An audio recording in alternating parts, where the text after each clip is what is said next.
Good morning everyone, today we're checking out a brand new video from Popcraft Studios of turning Nickelodeon characters into mech armors. That's right, it's a brand new Benny Sharp special. So let's hop in and see what the Benny man was cooking up For today. the last month, my subscribers have been submitting their own designs of Nickelodeon characters turned into That was the mech Crimson armors Chin. to be shown off in today's video and possibly be redrawn, nice. with their lore Wait, or was that story the Phantom Knight? presented and a goofy conversation between three of my silliest characters. And there was some really fun stuff that came in, so I'm super excited for this episode. And as usual, the theme for the next month Popcross Community Redraw is going to be announced at the end of this episode. But any subscribers that want to participate in that, please make sure to listen to the instructions very carefully for this next one. The October 2025 Community Redraw is related to an upcoming series on this channel, The Realm of Hopeful Horrors, and because I remember that. Yeah, I actually did a reaction on that video. everything in that series is open source and nobody owns the rights to it, there's some more specific stipulations for that one. But anyway, you can hear about that at the end. For now, Nickelodeon mech armors. Let's go.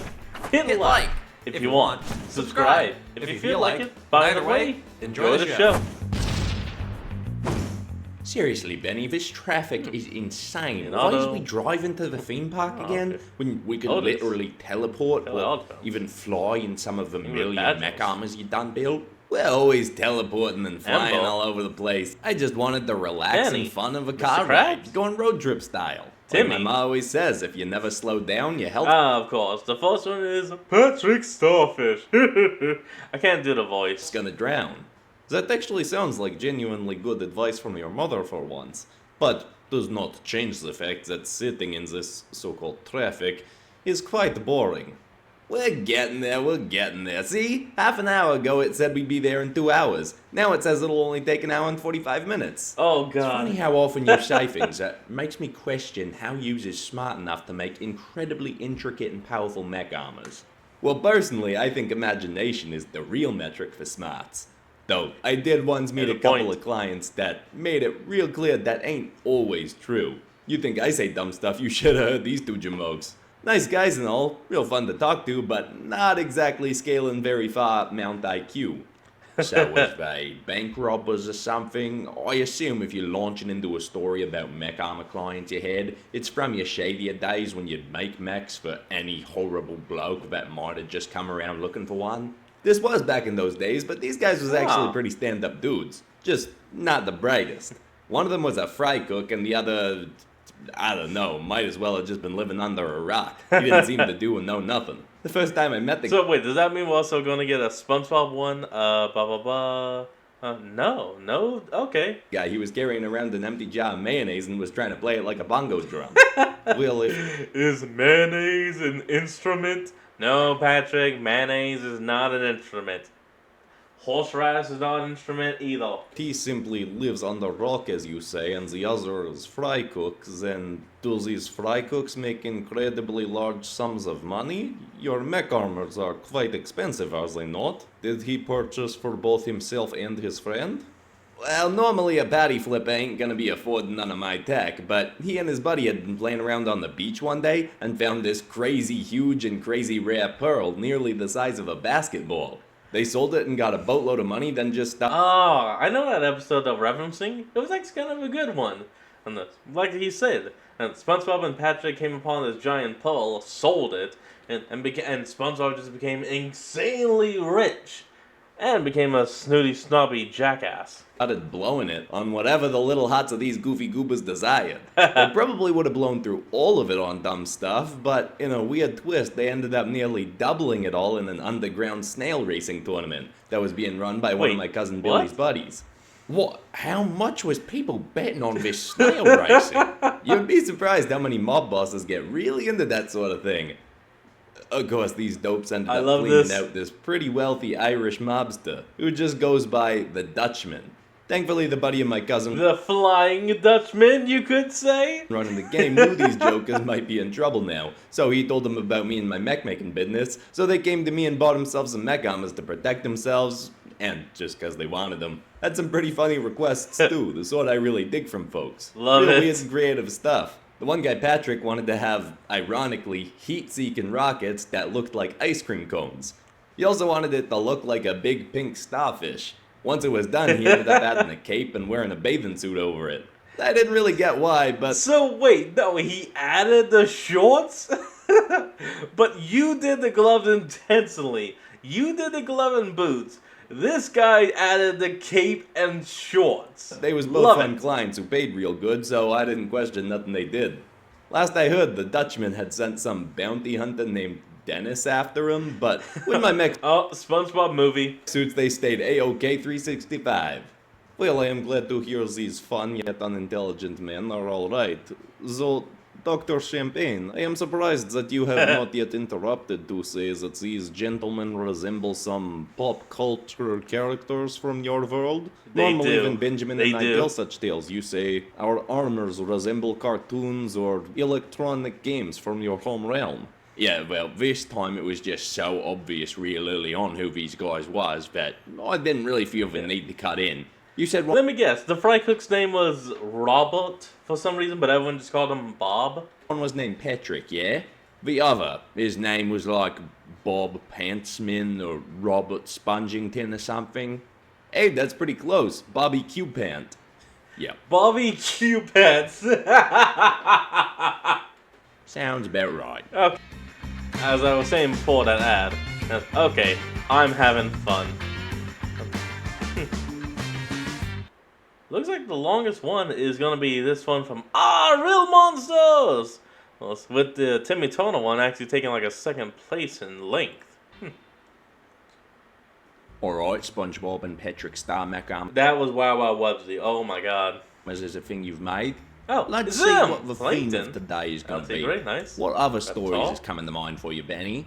Well, around that same time, there was this high school kid that came to me saying he wanted Hey? a mech armor to help him Jenny? fight ghosts. Normally, a kid like him wouldn't be able to afford an armor Cat from dog. me, but it turns out his parents was pretty top shelf inventors themselves, so he brought a bunch of their tech to me and asked me to just reconfigure all of it into a suit. Take this, He take even a came suit. carrying a power source unlike anything I'd seen before. It was the Hold on, this is actually kind of interesting. The suit's based around Dog Danny, who many of the fans actually call Dan Phantom. Because, you know, you have Danny Phantom, but then you have Danny Phantom. That's spelled with that one is spelled with an I. It's the female cousin to him. And then this guy became known as Dan Phantom. this green goop stuff that could hold a crazy electric charge for months at a time. I gave him a pretty big discount in exchange for a bunch more of that stuff. He called it. Yeah, I mean, the guy was just 14 when his parents built a very strange machine. It was designed to view a world unseen. But when it didn't work, his parents just gave up. So Danny took a look inside of it and got blasted with ghost DNA. Yeah, I know that's not the complete theme song, but I cannot remember everything. I can remember a good chunk, but that's it. Like, That was a gap. ectoneurite, Ectoplasm? something. I just called it green suit juice and used it to power a whole bunch of suits down the road. Ghosts, huh? Invent the parents, ecto stuff. Alright, so when he got this suit from you, could he, by chance, walk through walls, disappear and fly? Was he much more unique than the other guys? He could do all that. And, I guess he was more unique. Was a bit of an odd kid. Don't think he was like the popular kid at school. He was no Fitzhugh Chaddington. Not that that's a reference anyone else would get. Dude was just the most popular guy at my high school. He was tall, hot, slick, and captain of the badminton team. Could get anyone he wanted. Badminton team? I mean, no shade to the sport, but the captain of the badminton team was the coolest kid at your school? That's Absolutely. Was a real impressive dude. Could work a shuttlecock like it was nobody's business. Could work a what? A shuttlecock. That's the thing you hit around with your rackets in badminton. Yeah. It's an official word for it, so legally nobody's allowed to get mad at me for saying shuttlecock. Yeah. You can look it up if you gotta. Yeah, go ahead. He's right, It's Visalia. an actual item. Might not sound right, but shuttlecock is legitimately what those things is called. Or, you know, more commonly just called a birdie. I was just about to say Of that. course, because hitting birds with racket sounds much better. Fair point. Anyway, Yeah, more fair about the point. suit, Benny. Yeah, so at this point I'd never made a suit that could go intangible before, but fueled with that ectosauce stuff, it was actually pretty easy to achieve. Ended up being a surprisingly quick build, and the kid was happy with it for a while. Nice. But that wasn't the last time I saw him. He ended up coming back to me later for a second version of the thing. This was like 2 years later, and the suit had seen better days. It was real banged up at this point. Ooh, Basically I needed to bet. make him a whole new one and just use this thing for parts. This next version he wanted tougher, stronger, more armored, and a lot more intimidating. He offered up lots more Ecto Slimo in exchange, and so I was happy to oblige. He even worked in some other weapons I had lying around, including the Freeze Ray, and working in this Sonic Cannon The Frost Breath and the Ghost Whale. to the mouth, since the suit was, I don't know, giving me sort of Banshee vibes. He dug it and called it his ghostly whale. Version 2 of this thing was way tougher looking, along with being faster and stronger and all that good stuff. The kid was happy with it, but I'll be honest, he was wonderful. less chipper that second time coming back. I think he was going through some sort of goth or angsty phase or something. Him and his new look was just really giving off dark sort of vibes. But hey, I got a lot more Ecto Splecto out of it, so it all worked out for me. That's also one reason why this character is sometimes called Dark Danny. Because, you know, ooh, ow, the edge and all that. But I actually kind of prefer Dan the Phantom. It just fits better in my opinion. But that's just me. Alright, it's time for the book ad. Let's go. Why is it that I am And the not book more read. regularly brought into the non-canonical advertising realm to advertise coloring books, novels, and the like? Not to sound arrogant, but I believe I am easily the best salesperson in the whole Sharp King, am I not? Yeah, but come on, silly, you're good at selling in person, one-on-one, cause you get all flirty with literally everyone you're selling to, and you can give them Surprisingly. specific compliments and stuff like that. But when you're just a voice talking out to the masses of the interweb, people can't see you, your sales techniques ain't exactly tweaking at their peak. Yeah. Perhaps, but it does not mean I No cannot cleavage. very elegantly tell people of novels such as Fear of the Demon Hunters, which has a full bonus chapter and exclusive episode accessible in it for those who purchase the book. Or share about the Pop Cross coloring books, both Demons Damn, and Dragons, I'm and wanting an to buy additional it. one coming very soon. There's nothing Whoa, stopping did me. Pop I give you the go-ahead to mention haven't. that? The Fantasy Beasts one ain't even out yet. He wants me to Ooh, inform people, sweet. so I am providing information. I will say what I want, he is not in charge of me. Well, in So demons, dragons, and fantasy in beasts. that case, we should tell people about an armor coloring book that's coming up soon. I mean, he ain't working on that, but if you and me say it here, I bet people will harass him about it till he makes it. Very good point, Benjamin. Then I will have to come back for more. Oh, wait. Would it just be fantasy armors, mech armors, or would it be both? Because if you do both, that's also going to be a lot easier on the walk for you. Advertisements. So, all you gorgeous and handsome people listening, get very excited for an armor coloring book that is definitely also coming soon, but the currently available books are to be found in online bookstores linked in the description. Now let's get below, back to support some the more original regularly creator. scheduled canonical banter. How did that Danny kid find you anyway? I mean, you didn't say Oh, his he has name was a name. Danny, but I'm assuming since he was basically the cartoon Danny Phantom from my world, Yeah. you know, that's his name. Yeah, basically, he called himself Dan. He'd found the magic Up, 8-ball up, see? Dan Phantom! Ha! That's Plankton. that I'd rigged up with instructions inside it to get to my garage. Tried using those at one point to get new clients to find me. What? How the flip did that work? I just put didn't? things on the little triangle inside the 8-ball saying like, got money, want superpowers, buy a mech suit. Figured anyone who was crazy enough to actually follow the instructions. Okay, so now we have Timmy Turner with Cosmo, Wanda, and even Poof. But for some reason, that suit has a lot more pink to it than it does green. So there's a lot more Wanda in the suit. Huh. I'm curious as to why, but I can't ask Instructions the probably original wasn't Cradle. going to be a cop or a fed or something. I may not understand how marketing works in your world, Benjamin, but even I know that sounds ridiculous. Yeah, there is no way that actually ever worked. I mean, not super well, but it got me more than just that Dan kid. This other kid, Tim, found me through one of them too. Tim. He was this unpopular guy with big old beaver buck teeth that was so big they could chomp through a 2x4. He came to find me out of curiosity, but didn't have much dough. I chatted him up for a bit and he got hooked on the idea of getting one of my mech armors. Couple weeks later, he came back with a few $100,000 in a briefcase, so he was off to the races. Don't ask Where how. did he get a large sum of money? Said he had this neighbor that his dad hated named Dinkelberg, who was loaded, so Tim just asked him for the dough, and he very generously gave it to him. Oh. You just believe? Yeah, actually, that would just make a lot of sense. And they do have just a lot of disposable income, so that actually makes a lot of sense. Timmy walks over and is like, hey, Dinkelberg, can I get, let's say, $100,000 from you? Oh, sure, Timmy, here you go. Have fun. And get off my lawn. The kid asked some neighbor for money, and he gave him a few $100,000?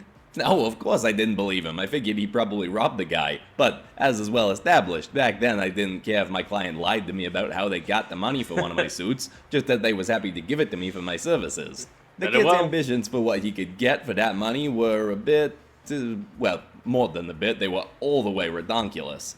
He wanted me to make him a suit that was basically a fairy godmother, that could just do literally anything with the wave of a wand. Oh, I told him I was a mechanic, not a magician, but I did make the suit pretty rigged up with some fun stuff for him. I gave him 2 long wand-like staffs that could make voice-activated holograms of anything his little heart desired. He wanted to make it look like a 20-foot sumo wrestler in a tutu was coming after his annoying babysitter. He could do that. Yeah, and I'm sure a kid who probably robbed his neighbor didn't abuse that power at all, right? Robbed his Well, neighbor. even back then I had the smarts to think he might. I mean, frankly, I was thinking more about the Superhero Corrections and Placement Foundation coming after him than him ratting me out, so I decided to work in some limitations and guidance into the suit. I added a couple of AIs that was basically like parents who could Cosmo and Wanda, his Fairly Odd parents. Love it! encourage the kid to be more responsible with the powers of the suit. Programmed him with a list of rules for the kid to follow too. And did this work? Did he remain out of trouble? No, not really. Yeah, There was still a few very public big hologram incidents that caught the eye of an agent at the Superhero Corrections and Placement Foundation, a dude named Agent Von Strangle. Nearly got the kid too a Von Strangle. There he is. Jorgen Von Strangle. couple times. After that, I had to make an addition to his suit. Worked in a Though technically, if you actually say it with a German accent, it'd be Jorgen Von Strangle. third AI that could control this floating orb thing that'd follow him around, and keep better watch of the area surrounding him to make sure the Foundation wasn't getting too close to catching him. And poof. And all these AIs, did they have names like, I don't know, Cosmo and Wanda for the first 2 by chance? Poof.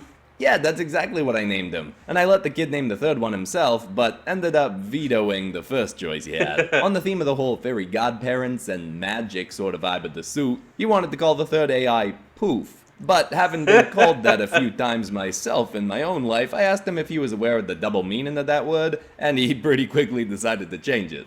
To what? Yeah, right, fair. But shall we call it, what was it, Perry instead, yeah? Perry. Yeah, and I didn't love that one neither, just because I built a mechanical pet platypus for some kids one time, and they gave it that same name. But he did spell it different. No, that's Perry with 2 R's and a Y. This is Perry with 1 R and an I. So at least there was that.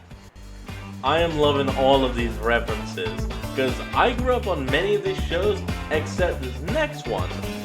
All Real Monsters was off the air by the time I was let's conscious see if we enough can to get a watch full TV. run of Nickelodeon stuff here. I mean, if you're gonna launch into the story of that platypus thing you just mentioned, then that's gonna be a combo breaker. But so far, all It'll be these a mechs shame. resemble stuff from a specific cartoon channel in my world. Well, I can't guarantee I'll keep the combo going, but I can at least pivot away from that platypus mech. Let's see. Oh, okay. Well, I don't know why this one's coming to mind. These ones wasn't even built by me, but here it goes. There was this real weird set of Okay. mech armors that was built by a guy named Dr. Grumblestein, who, come to think Grumblestein? Yeah, again, I have never watched the show, so I have no clue. of it, sounded spookily similar to Eloise Ludham the one time I met him. Like, it's almost uncanny now that I think about it. I don't think there's actually a connection there or nothing, but yeah, just super similar voice. Anyway, he was part of this cult that worshipped, like, basically just the big pool of orange. Pool Big of pool of orange? orange? As in the fruit or the color? Just, orange.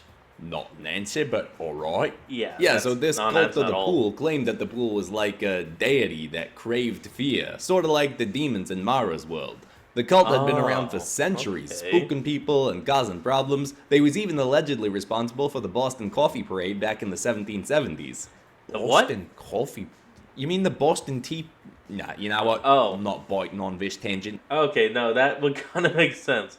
The Boston Coffee Parade, the Boston Tea Party. Yeah, no, it makes sense. Okay. Just go on okay. with the story.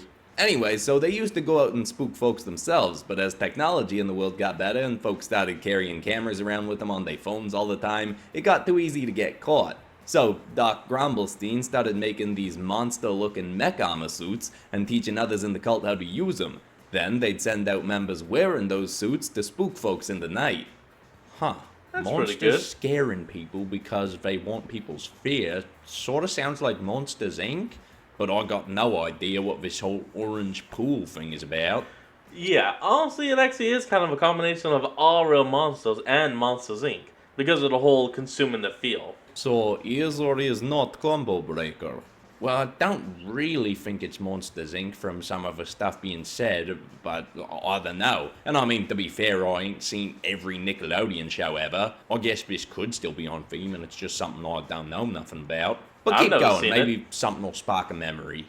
Well, I don't know how cartoon-friendly this next bit is, because the folks who had chosen to don these mech armors was basically signing up to be monsters for life. They would be permanently sealed into these suits, and according to what this Grumblestein guy told me, there was some sort of dark magic used to fuse their bodies with the metal. Don't know if that's actually... So, dude literally just guy in a suited all these people. If you don't know what guy in a suit is, look that up on YouTube. That's a little interesting series.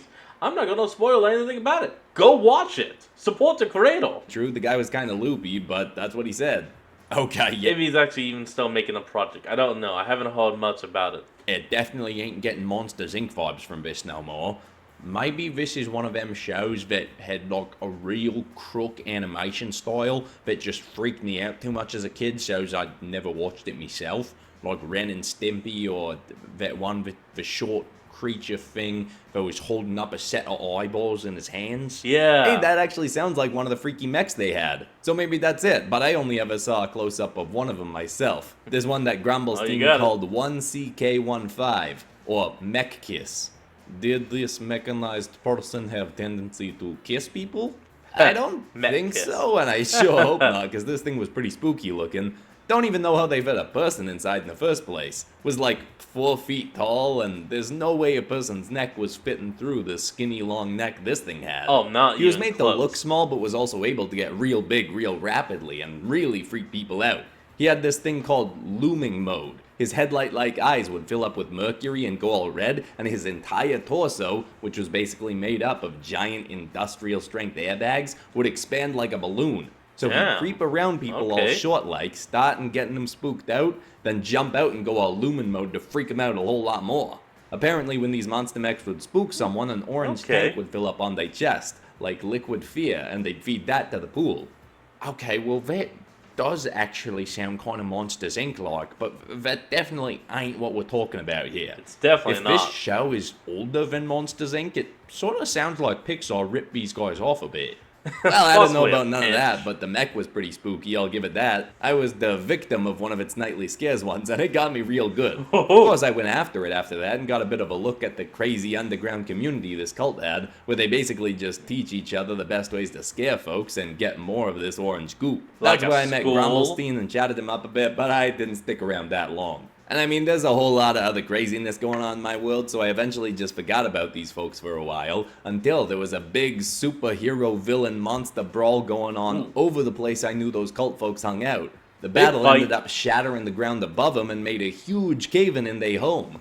Not sure what happened to most of them after that, figure a bunch of them died, but I do know the one that I got spooked by is getting fixed up at least. This smart cookie of a kid, Catherine, in my neighborhood, found the mech kiss and has been getting advice from me on how to fix it up. I'm sorry, she found the busted mech suit with a human being sealed inside and she's trying to fix it up? And now there's some FNAF mixed in as well. Oh, so we got All Real Monsters, Monsters Inc., and FNAF. Good lord. Oh yeah, I didn't really think to ask if she found it with a person in there, or, you know, if she managed to open it and take the person out. Yeah, and if he was alive in there, don't you think he would have said something to this kid who's trying to fix him up? Yeah, he probably would. So child might be unknowingly trying to fix machine with a rotting dead body inside? Jeez, well, it's real dark if you put it like that. That's It ain't us putting it like that. From how you describe this story, that's just legitimately probably what's happening. Right, okay, maybe I should give her a call and mention that to her. You think? Do it now. Hey, relax, would you? It's like my ma always says, if you never slow down... Not for bleating time, Benny. Call the kid working on a rotten dead body. Yeah.